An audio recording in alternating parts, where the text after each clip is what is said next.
तुम्हारा शत्रु को नहीं पता है कि मेरे बच्चे तुम जल्दी करो, तुम्हारे हाथों से निकला जा रहा इस समय को व्यर्थ की बातों में मत गम, क्योंकि यदि यह समय तुम्हारे हाथों से निकल गया तो तुम्हें पछताना पड़ दे सकता है। इसलिए मेरे बच्चे संदेश को लायक करके कमेंट में जय हो। माता रानी लिख दो मेरे बच्चे।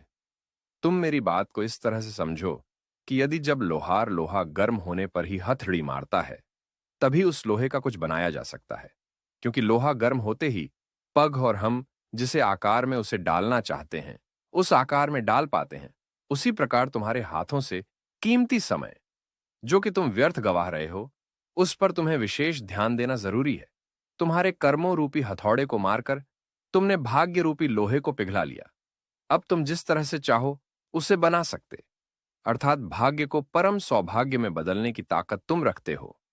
मेरे बच्चे अपनी माता रानी के लिए कमेंट मिल जाए, वो माता रानी लिखकर इस संदेश को लायक कर दीजिए, क्योंकि वह शक्ति तुम्हारी ही एकत्र की हुई। तुमने जो मुझे इतना प्रसन्न किया है उससे मैं तुम्हें एक विशेष बात बताऊं।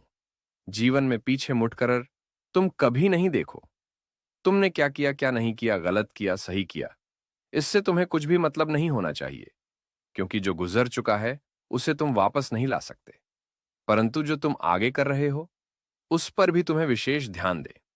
जो करना है उसके बारे में सोचना, जो करना है वह सही कर करना है। यदि तुम आगे सही कर्म करोगे तो तुम्हारा भाग चमक उठेगा।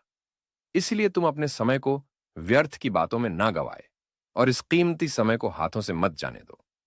तुम्हारा हर पल निकल रहा, इसलिए ध्यान दो। मेरे बच्चे F अंक लिखकर इस चैनल को सब्सक्राइब कर दीजिए।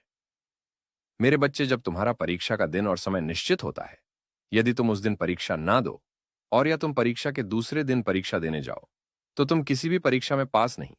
इसी प्रकार तुम्हारे किए गए कर्म का फल प्राप्त होने का एक निश्चित समय होता है। यदि वह समय तुम्हारे हाथों से निकल जाएगा तो तुम्हें फल प्राप्त नहीं हो पाएगा। इसलिए तुम्हारा समय शुरू हो चुका है फल प्राप्त करने का।